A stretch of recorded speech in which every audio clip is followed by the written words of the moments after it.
ਸਾਡਾ ਗੇਅਰ ਹੁੰਦਾ, ਇਸ ਗੇਅਰ ਨੇ ਇੱਕ ਡੰਡੀ ਥੱਲੇ ਮਾਰਨੀ ਹੈ। RPM ਚੈੱਕ ਕਰਦੇ ਹੋ ਪਿਆ ਅਸਾਂ ਤਕਰੀਬਨ ਇੱਥੇ ਹੀ ਰੱਖਣਾ ਸਬਜ਼ ਦੇ ਵਿੱਚ ਹੀ, ਠੀਕ ਹੈ। ਹੁਣ ਜਿਸ ਵੀ ਆਈ ਦੀਆਂ ਜਗ੍ਹਾ ਤੁਹਾਨੂੰ ਵਿਖਾਈ ਦੀਆਂ ਨਾ, ਫਿਰ ਤੁਸੀਂ ਮੰਨਦੇ ਨਾ ਹੋ ਸਕਦਾ। ਸੋ ਇਹ ਆਪਣਾ ਜ਼ਿਹਨ ਬਣਾ ਕੇ ਆਉਣਾ ਤੁਸੀਂ। ਵਿੱਚ ਕੰਮ ਇਹਦੇ ਵੀ ਆ ਜਾਂਦੇ ਨੇ ਕਿ ਤੁਸੀਂ ਕੁਝ ਐਕਸਪੈਕਟੇਸ਼ਨ ਤੁਹਾਡੀਆਂ ਕੁਝ ਹੋਰ ਹੁੰਦੀਆਂ ਨੇ, ਅੱਗੇ ਆ ਕੇ ਮਾਮਲਾਤ ਕੁਝ ਹੋਰ ਹੋ ਜਾਣ। Good morning from Germany, good morning, ਸੁਬਹ ਅਲ ਖੈਰ, ਸੁਬਹ ਅਲ ਨੂਰ ਸਰੂਰ, अस्सलाम वालेकुम रहमतुल्लाह। बाबा जी सुनाओ केड़े रंगा चो। आई होप तुसा पिछली वीडियो इंजॉय कीता होना। सर असी जा रहे हैं लोडिंग ते, जिवें तुहानूं पता ही तकरीबन लोडिंग साडी रह गई 53 किलोमीटर ते सन सुबह सुबह रश जेड़ा ना ਉਹ ਸਾਡਾ ਵੈਲਕਮ ਕਰ ਲਿਆ ਜਨਾਬ। ਇਹ ਲਾਈਨ ਵੇਖਦੇ ਹੋ ਫੇ, ਇਹ ਸਾਰੀ ਲਾਈਨ ਜਿਹੜੀ ਹੈ ਨਾ ਇਹ 12 ਤੇ ਰਸ਼ ਦੀ ਲੱਗੀ ਪਈ ਹੈ। ਸੋ ਅੱਗੇ ਚੱਲ ਕੇ ਵੇਖਦੇ ਹਾਂ ਕੰਪਨੀ ਦੀ ਕੀ ਸੂਰਤ ਹਾਲ ਹੈ। ਟੈਸਲਾ ਦਾ ਵੇਅਰ ਹਾਊਸ ਹੈ ਜਿੱਥੇ ਜਾ ਕੇ ਅਸਾਂ ਗੱਡੀ ਖਾਲੀ ਕਰਨੀ। ਇੱਕ ਅੱਛਾ ਤੇ ਨਹੀਂ ਲੇਕਿਨ ਐਵਰੇਜ ਵੀਕਐਂਡ ਜਿਹੜਾ ਨਾ ਉਹ ਤੁਸੀਂ ਆਖ ਸਕਦੇ ਹੋ ਕਿ ਅਸਾਂ ਇੰਜੋਏ ਕੀਤਾ। ਗਾੜੀ ਅਨਲੋਡ ਹੋਣਾ ਸ਼ੁਰੂ ਹੋ ਗਈ ਹੈ ਸਾਡੀ। ਰੈਂਪ ਉੱਤੇ ਅਸਾਂ ਲਾਈ ਗੱਡੀ, ਲੇਕਿਨ ਇੱਥੇ ਆਓ ਮੈਂ ਤੁਹਾਨੂੰ ਇੱਕ ਮਸਲਾ ਵਿਖਾਉਣਾ ਸਾਡੇ ਨਾਲ ਹੋਇਆ ਕੀ ਹੈ। ਦਰਅਸਲ ਸਾਡੇ ਨਾਲ ਬਣੀ ਕੀ ਹੈ ਭਾਈ ਜੀ, ਰੈਂਪ ਦਾ ਲੋਡ ਲਾ ਕੇ ਵੀ ਭਾਈ ਜੀ ਸਾਨੂੰ ਜਿਹੜਾ ਨਾ ਇਹ ਸਾਰਾ ਖਲਾਰਾ ਕਰਨਾ ਪਿਆ, ਕਿਉਂਕਿ ਉਹ ਆਖਦੇ ਨੇ ਕਿ ਭਾਈ ਜੀ ਸਾਡੇ ਕੋਲ ਇਤਨਾ ਟਾਈਮ ਨਹੀਂ, ਤੁਸੀਂ ਆਪਣਾ ਟਾਈਮ ਜਿਹੜਾ ਨਾ ਉਹ ਲਾ ਕੇ ਆਓ। ਫਿਰ ਬੈਲਟ ਸਾਰੇ ਇੱਥੇ ਬਾਹਰ ਵਗਾਏ ਨੇ। ਇਸ ਤੋਂ ਬਾਅਦ ਹੁਣ ਥੋੜੀ ਜਗ੍ਹਾ ਕਰਕੇ ਗੱਡੀ ਫਿਰ ਬੈਲਟ ਜਿਹੜੇ ਨਾ ਉੱਤੇ ਸੱਟਾਂਗੇ।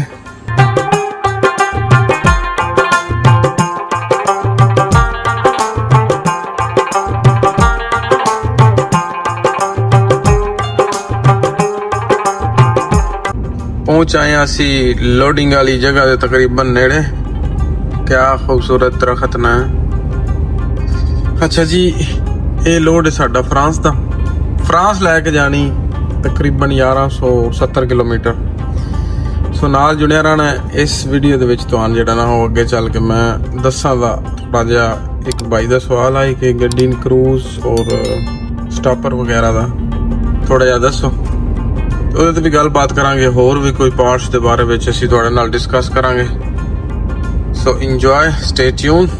ਮਿਲਦੇ ਹਾਂ ਹੁਣ ਅਸੀਂ ਤੁਹਾਨੂੰ ਲੋਡਿੰਗ ਵਾਲੀ ਜਗ੍ਹਾ ਤੇ ਔਰ ਜਾ ਕੇ ਵੇਖਦੇ ਹਾਂ ਵੀ ਕਿਵੇਂ ਦਾ ਲੋਡ ਹੈ, ਕਿਉਂਕਿ ਇਹ ਲੋਡਿੰਗ ਵਾਲੇ ਖਾਤੇ 'ਚ ਵੀ ਬੜਾ ਸਸਪੈਂਸ ਹੁੰਦਾ ਹੈ। ਕੰਪਨੀ ਦੇ ਤਕਰੀਬਨ ਅਸੀਂ ਨੇੜੇ ਪੜਾਇਆ ਤੇ ਬਹੁਤ ਵੱਡੀ ਕੰਪਨੀ ਲੱਗਦੀ ਪਈ ਯਾਰ ਮੈਨੂੰ ਤੇ। ਵੇਟ ਤੇ ਲੱਗੇ ਹਾਂ ਜਨਾਬ ਅਸੀਂ ਕੰਪਨੀ ਦੇ ਵਿੱਚ, ਤੇ ਇੱਥੋਂ ਨਾ ਕੋਈ ਪਲਾਈਆਂ ਵੀ ਲੋਡ ਹੁੰਦੀਆਂ ਨੇ ਤੇ ਆ ਕੋਈ ਬਾਕਸ ਵੀ ਨੇ। ਇਹਦੇ ਵਿੱਚ ਵੀ ਨਾ ਲੱਕੜੀ ਦੇ ਕੋਈ ਛੋਟੇ ਛੋਟੇ ਪੀਸਿਸ ਇਹਨਾਂ ਬਣਾਏ। ਤੋ ਵੇਨੇ ਹੁਣ ਅੱਗੇ ਚੱਲ ਕੇ ਕੀ ਹੁੰਦਾ। ਉਹ ਆਦੇ ਨੇ ਇੰਤਜ਼ਾਰ ਕਰੋ। ਇੱਕ ਸਾਈਡ ਲੈਫਟ ਸਾਈਡ ਅਸਾਂ ਖੋਲੀ फोर्क लिफ्ट वाला साढ़े हाल पता नहीं कैसे भी ਹੁੰਦਾ। लोडिंग सर स्टार्ट हो चुकी है हमारी। समझ इस गल नहीं आई भी इधरली साइड भी खुलाई ने तो बेल्ट भी नहीं तो सटन पे देंगे यार, अजीब सिस्टम है।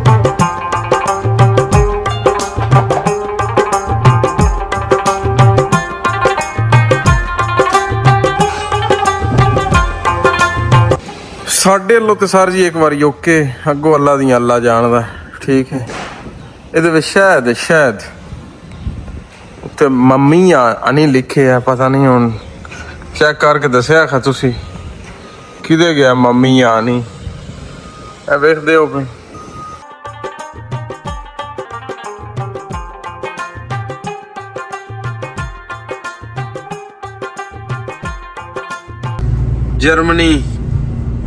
जर्मनी तुसी राश तो बगैर निकल जाओ भाई जी, ये तो मुमकिन ही नहीं ना, ठीक है।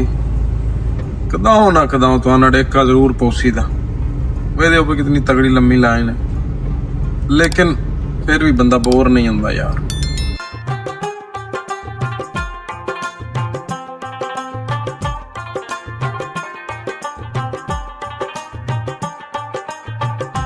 की यार कानून है इन्हां दा, मेरी तो समझ चो बाहर है। भाई की गड्डी वास्ते उस आख्या वाह इतने सारे मुल्क टंगे आई तो सब धक्का मार के गड्डी सज्जे कार कदाइयां थले ला छाड़ सिंगा बारे हैं जिन्हें दे आप उतरा आ गड्डी जनाब कदा वजी है ते इत्थे ये इधर साइड ते कार छाड़ते बस, मगर ट्राई एंगल रखो। चलो जी ए दुकान आई ਇੱਕ ਖੂਬਸੂਰਤ ਸ਼ਾਮ ਤੁਹਾਡੇ ਸਾਰਿਆਂ ਦੇ ਨਾਂ। ਪਾਰਕਿੰਗ ਜਿਹੜੀ ਹੈ ਸਰ ਜੀ ਜਰਮਨੀ 'ਚ ਲੱਭਣਾ ਬੜੀ ਮੁਸ਼ਕਲ ਹੈ। ਮੈਂ ਫਿਰ ਸਹਾਰਾ ਲਿਆ ਆਟੋ ਹੂਫ ਦਾ, ਯਾਨੀ ਪੇਡ ਪਾਰਕਿੰਗ ਦਾ, ਤੇ ਪਹੁੰਚਿਆ ਸੀ ਇਸ ਪਾਰਕਿੰਗ ਦੇ ਵਿੱਚ। ਬੜੀ ਸ਼ਾਂਤ ਜਿਹੀ ਸਕੂਨ ਵਾਲੀ ਪਾਰਕਿੰਗ ਹੈ। पे करके आए हैं, इतने ज़्यादा पैसे नहीं हैं, सिर्फ 12 यूरो, ਜਿਹਦੇ ਵਿੱਚ 6 ਯੂਰੋ ਦਾ ਤੁਹਾਨੂੰ ਵੋਚਰ ਵੀ ਦਿੰਦੇ ਨੇ। ਠੀਕ ਹੈ, ਸੋ ਅੱਜ ਦੀ ਰਾਤ ਇੱਥੇ ਸਪੈਂਡ ਪੇ ਕਰਦੇ ਹਾਂ। ਕੱਲ ਅਸਾਂ ਫਰਾਂਸ ਵੜ ਜਾਵਾਂਗੇ। ਚੰਨੇ ਦੀ ਇਹ ਸੂਰਤ ਹਾਲ ਹੈ। ਗੁੱਡ ਮਾਰਨਿੰਗ, ਸੁਬਾਹ ਅਲ ਖੈਰ ਐਂਡ ਸੁਬਾਹ ਅਲ ਨੂਰ। ਬਾਬੇ ਦਿਓ ਸਾਡੀ ਸੁਬਾਹ ਹੋ ਗਈ ਹੈ। ਅਸੀਂ ਤਕਰੀਬਨ 1 ਘੰਟਾ ਗੱਡੀ ਡਰਾਈਵ ਕਰਕੇ ਉੱਥੋਂ ਅੱਗੇ ਇੱਕ ਪਾਰਕਿੰਗ 'ਚ ਆ ਕੇ ਰੁਕੇ ਹਾਂ। ਹੁਣ ਸਾਨੂੰ ਕ੍ਰੇਵਿੰਗ ਹੁੰਦੀ ਆਈ ਪਈ। ਅਸਾਂ ਆਖਿਆ ਚਲੋ ਨਾਲ ਬਲੈਕ ਕਾਫੀ ਔਰ ਅੰਡਿਆਂ ਨਾਲ ਜਿਹੜਾ ਨਾ ਇੱਕ ਵਾਰੀ 2-4 ਘੰਟੇ ਗੁਜ਼ਾਰਦੇ ਹਾਂ। ਫਿਰ ਚਲੋ ਫਿਰ ਅਸੀਂ ਨਾਸ਼ਤੇ ਵੱਲ ਜਾਵਾਂਗੇ ਜਾਂ ਪਲੱਸ ਲੰਚ ਚੱਲ ਜਾਵਾਂਗੇ। ਸੋ ਸਕਰੀਨ ਥੋੜਾ ਜਿਹਾ ਮੈਂ ਅਗੇਨ ਸਾਫ਼ ਕੀਤਾ, ਥੋੜੀ ਜਿਹੀ ਬਿਹਤਰ ਲੱਗਦੀ ਪਈ ਇਸ ਸ਼ੀਸ਼ੇ ਨੂੰ। ਤੇ ਜਨਾਬ ਜੀ ਸਾਡਾ ਸਫ਼ਰ ਰਹਿ ਗਿਆ ਤਕਰੀਬਨ ਕੋਈ 780 ਕਿਲੋਮੀਟਰ ਤੇ ਕੱਲ ਅਸਾਂ ਪਹੁੰਚਣਾ। ਅੱਜ ਦੂਜਾ ਦਿਹਾੜਾ ਚੱਲਦਾ ਪਿਆ ਜਰਮਨੀ ਦੇ ਵਿੱਚ ਹੀ। ਅੱਜ ਅਸਾਂ ਫਰਾਂਸ ਜਿਹੜਾ ਨਾ ਵੜ ਜਾਣਾ ਤੇ ਫਿਰ ਫਰਾਂਸ ਦੇ ਵਿੱਚ ਸਾਡੀ ਗੱਡੀ ਖਾਲੀ ਹੋਣੀ। ਸੋ ਨਾਲ ਰਹਿਣਾ।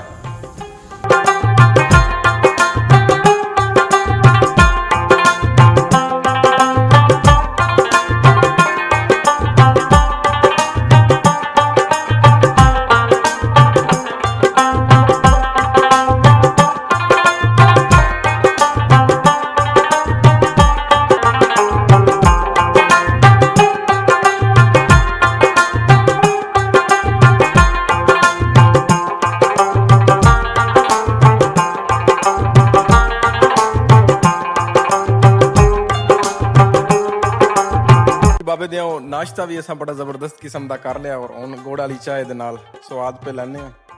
ਫਿਲਹਾਲ ਅਸੀਂ ਜਰਮਨੀ ਦੇ ਵਿੱਚ ਹੀ ਖਲੋਤੇ ਹਾਂ। ਬੜੀ ਪਿਆਰੀ ਧੁੱਪ ਚੜੀ ਹੈ, ਵੈਦਰ ਬੜਾ ਜ਼ਬਰਦਸਤ ਹੈ। ਹਵਾ ਦੇ ਵਿੱਚ ਥੋੜੀ ਜਿਹੀ ਨਮੀ ਜ਼ਰੂਰ ਹੈ, ਲੇਕਿਨ ਨਾਲ ਦੀ ਨਾਲ ਧੁੱਪ ਵੀ ਜਿਵੇਂ ਸਿਆਲੇ ਵਾਲੀ ਧੁੱਪ ਜਿਹੜੀ ਹੈ ਸਵਾਦ ਦਿੰਦੀ ਨਾ, ਉਹ ਵਾਲਾ ਸੀਨ ਹੈ। ਸੋ ਅਸਾਂ ਤਕਰੀਬਨ 200 ਕਿਲੋਮੀਟਰ ਬਾਅਦ ਵੜ ਜਾਣਾ ਹੈ ਫਰਾਂਸ ਤੇ 535 ਤਕਰੀਬਨ ਸਾਡਾ ਸਫ਼ਰ ਟੋਟਲ ਰਹਿੰਦਾ ਪਿਆ। ਤੁਸੀਂ ਜਿਵੇਂ ਵੇਖਦੇ ਹੋ ਪਏ ਗੱਡੀ ਸਾਹਮਣੇ ਹੋ ਮੱਖੀਆਂ ਜਿਹੜਾ ਨਾ ਉਹ ਧੂੜ ਪੜ ਛੜੀ। ਸਕਰੀਨ ਅਸਾਂ 2 ਵਾਰੀ ਸਾਫ਼ ਕੀਤੀ ਤੇ ਇਹ ਸਫ਼ਰ ਦੇ ਦੌਰਾਨ ਚੀਜ਼ਾਂ ਚੱਲਦੀਆਂ ਰਹਿੰਦੀਆਂ। ਆਈ ਹੋਪ ਤੁਸੀਂ ਪਿੱਛੇ ਇੰਜੋਏ ਕੀਤਾ ਹੋਣਾ ਤੇ ਅੱਗੇ ਵੀ ਤੁਸੀਂ ਇੰਜੋਏ ਕਰੋਗੇ। ਆ ਜਾਓ।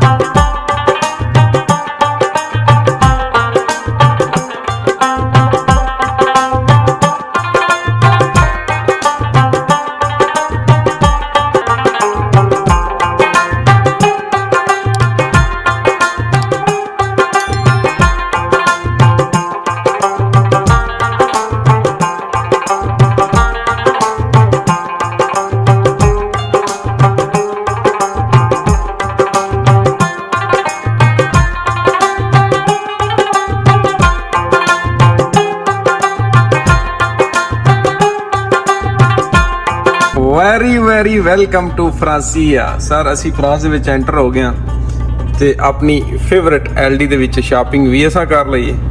ਠੀਕ ਹੈ, ਤੇ ਉਹ ਟਰਾਂਸਮੀਜਾ ਦੀ ਗੱਡੀ ਤਾਂ ਨਹੀਂ ਟਰਾਂਸਮੀਜਾ ਦੀ ਨਹੀਂ ਹੈ। ਸੋ ਸਫ਼ਰ ਸਾਡਾ ਰਹਿ ਗਿਆ ਜਨਾਬ 45 ਕਿਲੋਮੀਟਰ, ਜਿੱਥੇ ਅੱਜ ਦੀ ਰਾਤ ਜਾ ਕੇ ਅਸਾਂ ਗੁਜ਼ਾਰਨੀ ਤੇ ਫਿਰ ਸੁਬਾਹ 200 ਕਿਲੋਮੀਟਰ ਕਰਕੇ ਅਸਾਂ ਅਨਲੋਡਿੰਗ ਤੇ ਪਹੁੰਚਣਾ। ਸੁਬਾਹ ਅਲ ਖੈਰ, ਸੁਬਾਹ ਅਲ ਨੂਰ, ਸਰੂਰ, ਗੁੱਡ ਮਾਰਨਿੰਗ ਬਾਬੇ ਦਿਓ। ਫਰਾਂਸ ਦੇ ਵਿੱਚ ਮਾਰਨਿੰਗ ਹੋ ਗਈ ਸਾਡੀ ਜਨਾਬ ਤੇ ਇੱਥੇ ਕਾਫੀ ਨਾਲ ਆਪਣਾ ਅੰਡੇ ਨਾਲ ਅਸੀਂ ਜਿਹੜਾ ਨਾ ਉਹ ਸੁਬਾਹ ਆਪਣੀ ਮਾਰਨਿੰਗ ਕੀਤੀ। ਸੋ ਸਫ਼ਰ ਸਾਡਾ ਰਹਿ ਗਿਆ 200 ਕਿਲੋਮੀਟਰ। ਅੱਗੇ ਚੱਲ ਕੇ ਮੈਂ ਅੱਜ ਤੁਹਾਨੂੰ ਦਿਨੇ ਇਹ ਦੱਸਣੇ ਦੀ ਕੋਸ਼ਿਸ਼ ਕਰਾਂਗਾ ਇੱਕ ਬਾਈ ਦਾ ਸਵਾਲ ਆਈ ਸਟਾਪਰ ਦੇ ਬਾਰੇ 'ਚ और क्रूज़ के बारे और थोड़ा जिहा अगे भी मैं दस्सिया मेरा स्टाइल की गड्डी चलाने का, उसके बारे भी दसांगा इंशाअल्लाह। पेरिस भी इसी तरफ है, लियोन भी इसी तरफ है, लेकिन हमने जाना है डिजून, शहर का नाम है डिजून आई थिंक सो। प्रोनाउंसिएशन जो है ना वो मेरी सही नहीं हो सकती, क्योंकि फ्रेंच में जो अल्फाज है ना sir, wording of my goodness, ये बहुत जो है ना वो बुरी चीज़ है भाईजान। फ्रेंच सीख लें मेरे ख्याल से, अगर मैं गलत नहीं हूँ तो फ्रेंच दुनिया की दूसरी बड़ी ज़ुबान है, वर्ल्ड वाइड जो है ना वो बंदे बोलते हैं। सो ग्लोबली सतह पे भी इसको बहुत पजीराई हासिल है। क्या बात कर दी आपने सर। अच्छा जी, सो पेरिस यहाँ से है 530 किलोमीटर।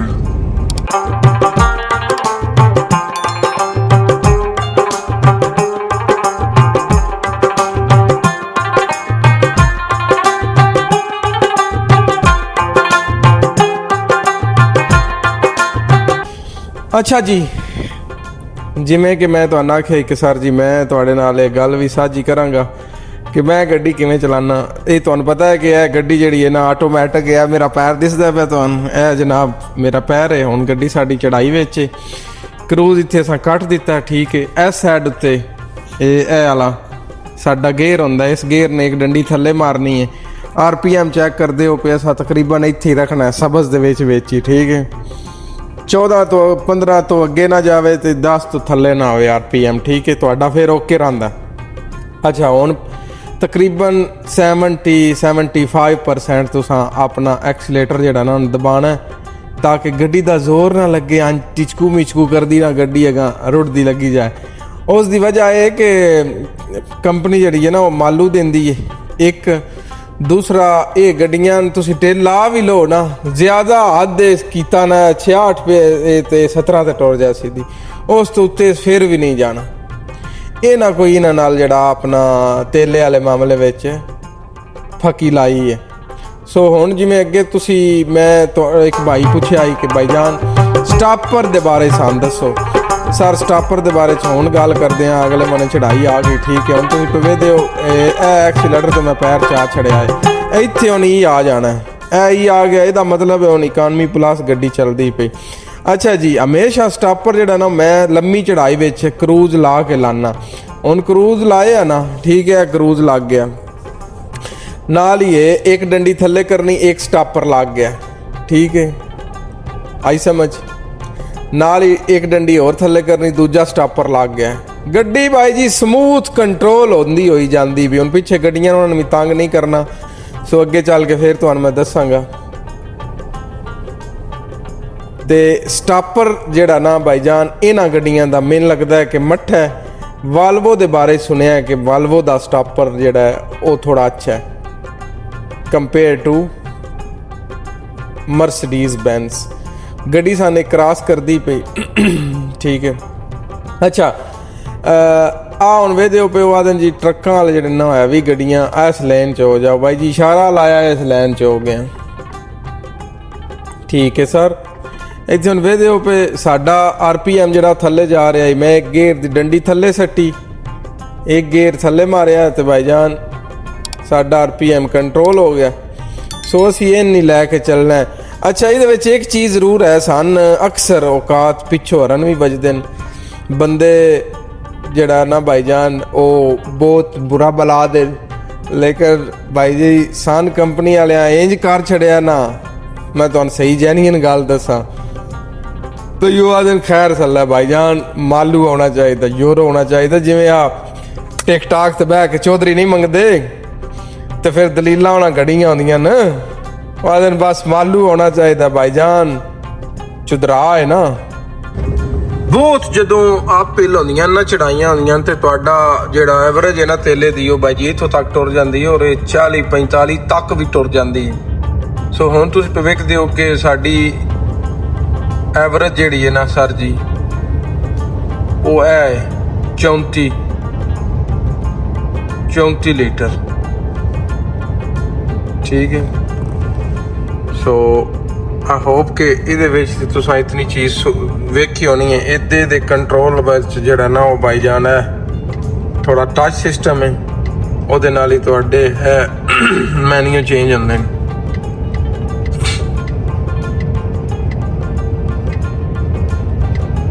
ਓਕੇ ਉਹ ਸਾਖ जी जी सर जी, कहाँ चले गए थे? सर जाना कहाँ है, ये गाड़ी बता रहे हैं। बिगन कंट्री करनी चाहिए या ऐसे बता दूं, वहाँ आगे देखी जाएगी।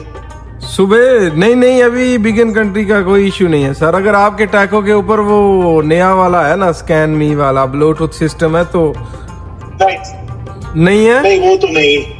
तो फिर तो आपको करनी चाहिए बिगन एंट्री। वैसे आपकी गाड़ी कौन सा मॉडल है? मेरी आई थिंक 2025-26 है। सर 2025-26 गाड़ी और बंदा फिर बोले कि मैनुअल एंट्री करूं यार, क्या बात कर रहे हैं भाईजान। नो, मैं समझता हूं कि आपको नहीं करनी चाहिए, अभी बहुत एडवांस हो। मैंने बोला भाईजान फहीम साहब की तरह। फहीम साहब मेरे ख्याल नाल सुते पे ने, राती शिफ्ट लेट स्टार्ट कीती है, सॉरी ਉਹਨਾਂ ਐਂਡ ਕੀਤੀ ਤੇ ਸੋ ਇਸ ਕਰਕੇ ਹੁਣ ਉਹ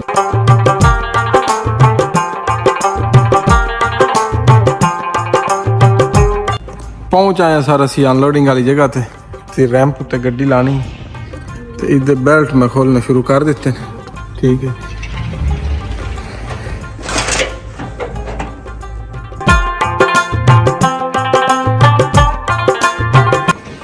ਸਰ ਜੀ, ਗੱਡੀ ਹੋ ਗਈ ਖਾਲੀ ਸਾਡੀ ਤੇ ਹੁਣ ਅਸੀਂ ਜਾਵਾਂਗੇ ਅਗਲੀ ਲੋਡਿੰਗ ਤੇ। ਠੀਕ ਹੈ, ਤੇ ਇੱਥੇ ਮੈਂ ਤੁਹਾਡੇ ਕੋਲ ਲਈ ਸੰਦਾ ਇਜਾਜ਼ਤ। ਤੁਸੀਂ ਰੱਖੋ ਆਪਣਾ ਢੇਰ ਸਾਰਾ ਖਿਆਲ ਤੇ ਆਪਣੇ ਪਿਆਰਿਆਂ ਦਾ ਵੀ, ਤੇ ਚੈਨਲ ਨੂੰ ਸਬਸਕ੍ਰਾਈਬ ਜ਼ਰੂਰ ਕਰਨਾ। ਅੱਲਾ ਸੋਨੇ ਦੇ ਵਾਲੇ, ਈਮਾਨ ਅੱਲਾ।